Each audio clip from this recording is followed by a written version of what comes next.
vídeo, da página, do canal Domine Sua Obra. Aqui quem fala é Maria Fernanda. E o que eu quis, né, com essas páginas, com esse canal? Justamente trazer um pouco e encurtar o caminho de quem está começando, de quem é recém-formado, de quem está um pouco tempo aí no mercado, mas tem uma insegurança, não sente que tem todo o conhecimento necessário para poder sair no mundo, tocar uma obra, né, e realmente ter todo o domínio prático que necessita para poder estar à frente de uma obra, né? Então, a criação do canal, das páginas, foi justamente com essa intenção, tá? Para encurtar o caminho de vocês, porque não foi fácil chegar onde eu cheguei e eu comecei a me enxergar, né, nos alunos, nas pessoas que visitavam as nossas obras aqui e, de repente, por que não poder compartilhar aquilo que eu consegui aprender com essas pessoas que estão com as mesmas dificuldades que eu tive quando eu iniciei, beleza? Hoje o tema, né, eu quero trazer aqui algo que é muito simples de ser utilizado e muito negligenciado e que faz muita diferença. Então, como aumentar o seu valor no mercado com uma etapa de obra que poucos dão valor. Então vamos lá. Eu queria falar um pouquinho sobre o mercado, né, da construção civil e a expectativa que a gente tem em relação a 2021 e daqui para frente, né? Então, não sei se vocês têm ciência disso, mas a Selic, né, que é a nossa taxa básica de juros, ela está bem baixa. Isso faz com que o crédito ele fique mais barato, que os empréstimos fiquem mais baratos, que mais pessoas consigam emprestar dinheiro, consigam ter acesso ao crédito, né? E, portanto, né, toda essa...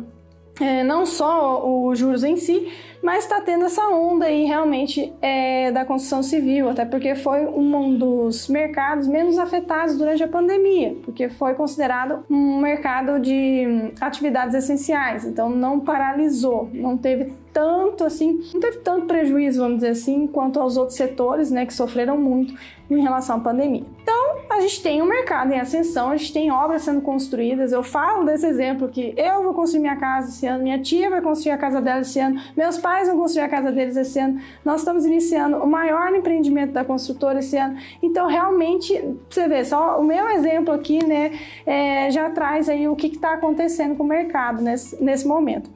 E eu trouxe também aqui para vocês, né, que a pessoa que mais vai ter demanda nesse momento de ascensão é o responsável técnico de obra, quem vai estar à frente da obra, quem vai transformar o papelzinho lá, no fundinho branco com unhas pretas, em uma obra, em uma edificação de verdade. E por que eu falo isso? Porque tem a tríade da entrega de obra, que é prazo, orçamento e qualidade, certo? Vamos raciocinar um pouquinho. Se você entrega uma obra que estoura o orçamento, mas que está dentro do prazo e que está com qualidade, seu cliente até pode entender, certo? Talvez fique um pouco chateado, mas pode entender. Se você entrega uma obra dentro do orçamento com qualidade e um pouquinho fora do prazo ou um pouco fora do prazo, seu cliente também pode entender. Ele também vai tipo, tá, beleza. Agora experimenta entregar uma obra no prazo, dentro do orçamento, mas sem qualidade. Então, o que eu quero que vocês reflitam? Que, em primeiro lugar, sempre vocês têm que prezar pela qualidade da obra, que é isso que vai dar nome a vocês que estão entrando no mercado. E por que eu falo que o RT, o responsável técnico, é o que vai surfar mais nessa onda aí da construção civil que está vindo? Porque tem muitas pessoas, e eu falo isso como projetista também, tá? Eu faço projeto, eu e minha sócia que fazemos os projetos dos prédios da nossa construtora, mas eu vejo que nem todo mundo valoriza um projeto, nem todo mundo valoriza um projeto estrutural. Fala, não, eu conheço lá um mestre de obra que ele faz ali de um jeitinho ali, depois eu só preciso de alguém ali para assinar. Eu que desenhei aqui o projeto da minha casa, não, só preciso de alguém para assinar. Agora, tem algumas pessoas realmente não dão valor, né, para essa parte de projeto, mas todo mundo dá valor na questão de entregar a obra com qualidade. E quem faz isso ser possível é realmente a pessoa que está ali à frente da obra e que vai pegar esse projeto e transformar em um prédio. E o que é, afinal, isso que eu quero trazer aqui para vocês, né? Qual que é essa etapa de obra, né, que poucos dão valor, que é super simples de se fazer, que é um detalhinho que vai parecer muito idiota, mas que faz muita diferença e que eu falo aqui, né, como eu disse no título, que vai aumentar seu valor no mercado de trabalho, é a vistoria final de obra. Você pode estar querendo me matar nesse momento, porque, que coisa mais besta. Não, fica comigo até o final desse vídeo que eu vou explicando certinho para vocês. Eu vou dar um passo a passo de como vocês vão fazer isso dentro da obra de vocês e um passo a passo validado pela nossa construtora, que é uma construtora certificada pela ISO 9001 e PBQPH, e vocês vão ver que se você faz uma vistoria de entrega da edificação para o seu cliente, isso vai te trazer muito mais reconhecimento, vai te trazer, portanto, vai te destacar dentre outros profissionais, vai te trazer mais segurança, tá? E eu vou explicar por que isso, e mais profissionalismo, beleza? Então vamos lá. Basicamente, a vistoria de entrega da obra se divide em 3 documentos. Então, para quem acha que é só um, são 3 documentos. Checklist, termo de vistoria e termo de recebimento. O checklist, esse checklist, você pode até pensar que é o checklist que você vai fazer com o cliente, mas não. Você tem que, como responsável técnico de obra, depois que a sua obra, você coloca lá como pronta, tipo assim, tá faltando só limpeza para você entregar lá pro seu cliente, você, responsável técnico, você vai criar um documento de checklist. E por que eu falo que você tem que criar esse documento? Porque você vai pensar em cada itemzinho para você não esquecer de nada. Como assim, Maria? Por exemplo, você pode colocar lá, anotar no checklist para você olhar a pintura. Só que se você simplesmente coloca pintura, você pode dar uma passada geral e acabar esquecendo algum detalhe. Então você destrincha cada item, tá? Da sua edificação, tudo certinho, para você lembrar de todos os itens que você precisa olhar nisso. Então, por exemplo, pintura.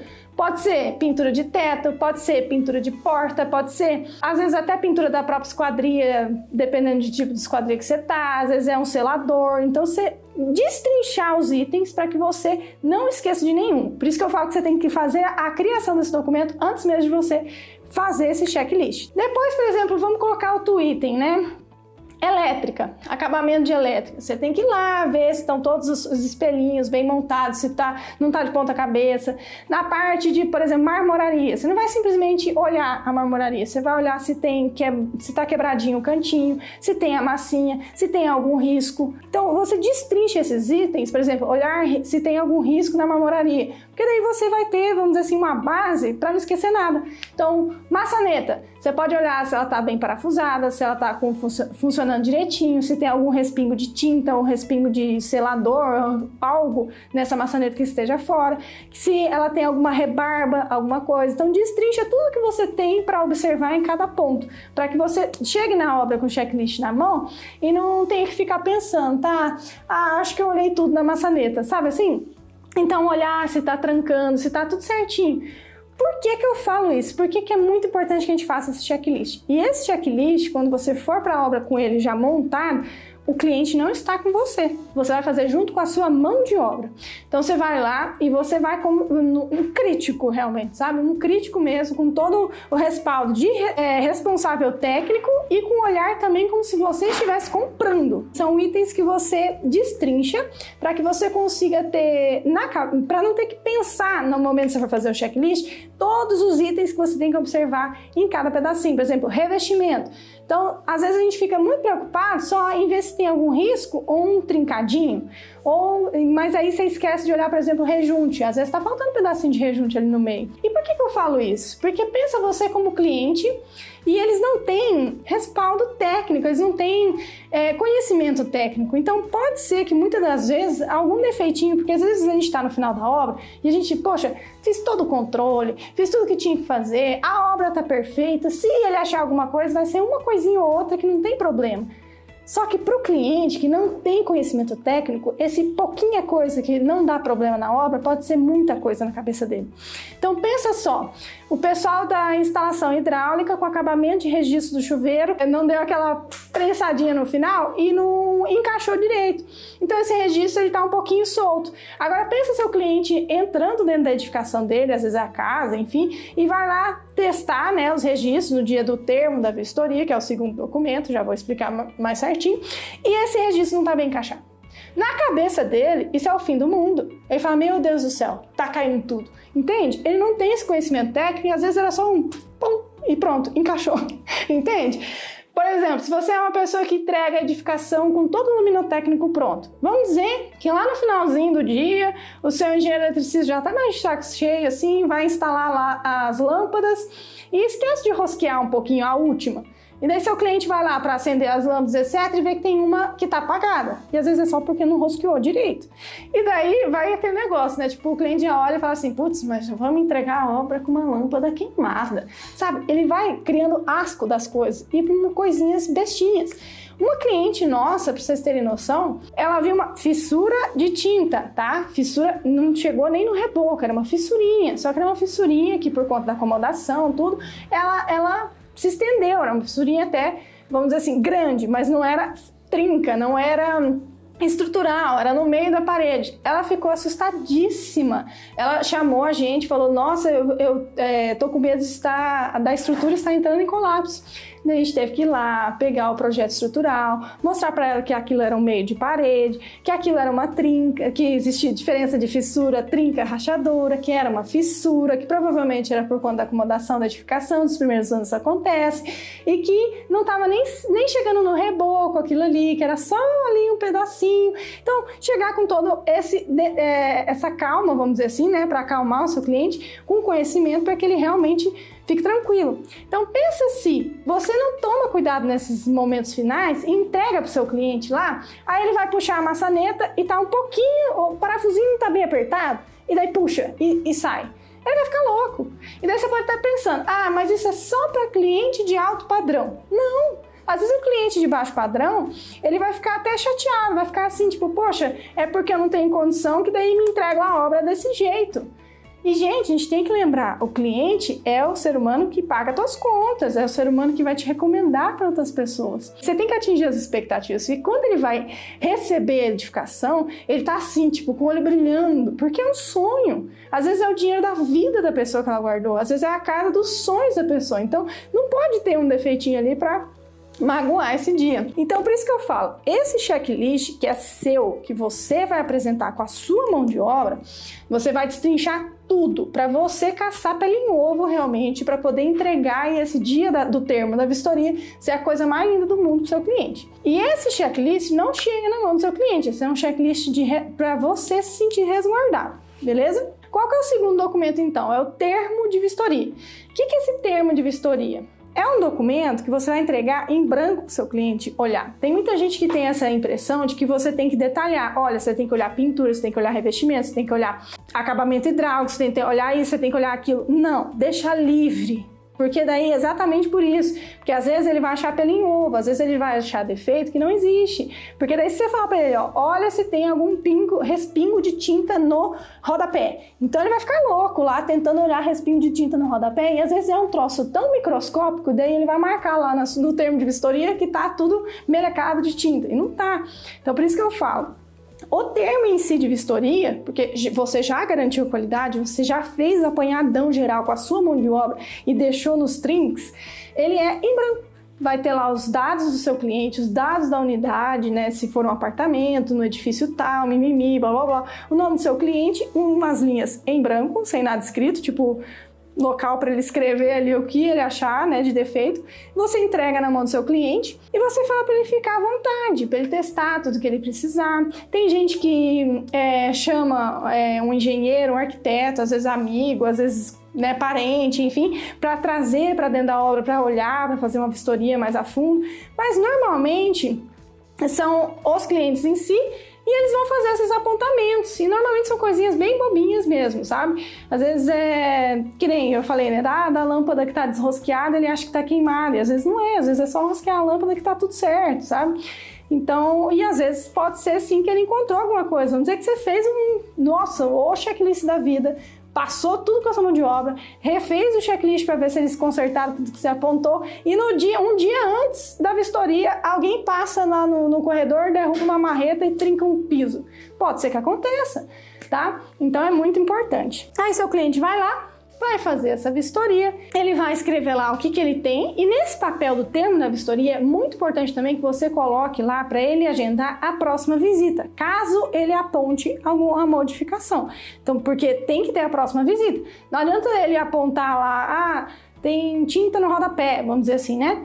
E você simplesmente fala, pode deixar que eu vou resolver e não agendar a próxima visita. Ele tem que vir na próxima visita, ele tem que olhar o rodapé e ele tem que escrever de novo no termo de recebimento, que é o terceiro documento, que tudo que ele apontou tá certo. Então é importante lá no finalzinho ele marcar a próxima visita, não deixe em aberto, porque senão ele pode, depois, vamos dizer que se você não assina o termo de recebimento de que os apontamentos que ele fez não foram corrigidos, ele pode entrar na edificação e mais tarde, daqui 1 mês, 2 meses, chegar para você e falar, olha, tá tudo melecado ainda. E às vezes nem tá. Por isso que eu falo que são 3 documentos então. Primeiro, o checklist que você vai fazer, muito detalhado com a sua mão de obra, para você tentar procurar tudo possível e impossível para o seu cliente não achar. O segundo é o termo de vistoria, que daí você vai deixar em aberto lá para o seu cliente fazer lá o que ele apontou, marcar a próxima visita para daí então ter o termo de recebimento. O que é o termo de recebimento? É o cliente falar, eu, fulaninho de tal, assino aqui que estou recebendo a edificação X, né, o apartamento Y do condomínio tal, enfim, e que todos os apontamentos na vistoria passada foram corrigidos e assino que o apartamento está ok. E agora vamos para o outro lado de você ter toda essa documentação. O porquê que isso pode trazer um diferencial de mercado, um destaque entre outros profissionais. E você apresentar essa documentação para quem está te contratando, por exemplo. E como é que esse documento em si vai te trazer segurança. Agora vamos pensar que eu, Maria Fernanda, estou concorrendo aqui com a Stephanie para fazer a casa da Fer, tá? A Fer vai contratar a gente, ela está procurando um RT para contratar, para fazer a casa e tô eu e a Stephanie ali concorrendo. Ela é responsável técnica, eu também. E daí eu apresento lá todo o plano que eu vou construir assim assado, eu vou fazer com qualidade, blá. Só que a Stephanie chega pra Fer e fala assim, ô Fer, no final da obra, eu tô aqui, tenho os documentos de termo de vistoria, termo de recebimento, que eu quero vir com você aqui na obra, para que eu consiga garantir que aquilo que você está me contratando, você vai receber aquilo que você está me contratando, que eu realmente vou garantir a qualidade de aquilo que você está querendo, né, como responsável técnico. Isso dá um diferencial. E muita gente negligencia essas vistorias. E por que eu falo que é uma segurança para nós? Porque, que nem eu falei, às vezes por falta de conhecimento, o cliente ele, acha que está caindo a parede, mas na verdade é uma fissura de tinta. Então, se a gente assina a vistoria tudo certinho, ele não vai poder, por exemplo, depois de 2 meses utilizando a casa, e vamos dizer que por mau uso acabou... Ou não sei, às vezes a marcenaria que ele contratou para fazer a cozinha da casa dele, né? E vamos dizer que você não fez vistoria. E daí o marceneiro que tá lá fazendo a cozinha derrubou um martelão lá no chão, trincou o piso, ele ficou quietinho, foi embora, entregou a cozinha e seu cliente depois de uns dias olha lá e, poxa, me entregaram a obra com um piso trincado, hein? Nossa, vou chamar aquela Maria Fernanda lá, poxa, ouvido aqui, o negócio tudo mal feito, né? E querer fazer com que você se responsabilize por isso. Então, por isso que eu falo que a vistoria de entrega da edificação, além de te destacar no mercado, além de fazer você ganhar mercado realmente, né, nesse mercado aí que está em ascensão, vai te assegurar de que você entregou a edificação da forma com que ele gostaria que fosse entregue, com a qualidade que ele gostaria que fosse entregue. E garante também, nesses primeiros 90 dias, que os 90 dias iniciais de obra, você tem que garantir qualquer erro aparente, tá? Então, se tem fissura, se tem trinca, se tem risco, tá? Polir as bancadas, etc. Tudo isso você tem que garantir nesses primeiros 90 dias. E se você não faz a vistoria, às vezes nesses 90 dias é muito tempo para o seu cliente colocar armário, colocar mobiliário, mudança, etc. E acabar causando um dano que às vezes ele pensa que foi você, RT, lá que estava fazendo a obra, e entregou daquele jeito, e às vezes não é. Por isso que eu falo, é importante para a gente se assegurar, é importante para o cliente se sentir seguro, é importante para a gente ter um reconhecimento de mercado, porque ele vai, poxa, ele garante a qualidade, aqui ó, tá me mostrando que vai fazer uma vistoria no final da obra, é muito bacana. E nesse novo mercado aí, tá vindo essa ascensão nesse mercado aí, com certeza vai acabar te trazendo um maior reconhecimento, um maior destaque, justamente porque vai ter muitas obras aí sendo feitas e muita gente no mercado disputando por elas. Beleza, pessoal? Vou deixando vocês aqui. Tchau, até mais!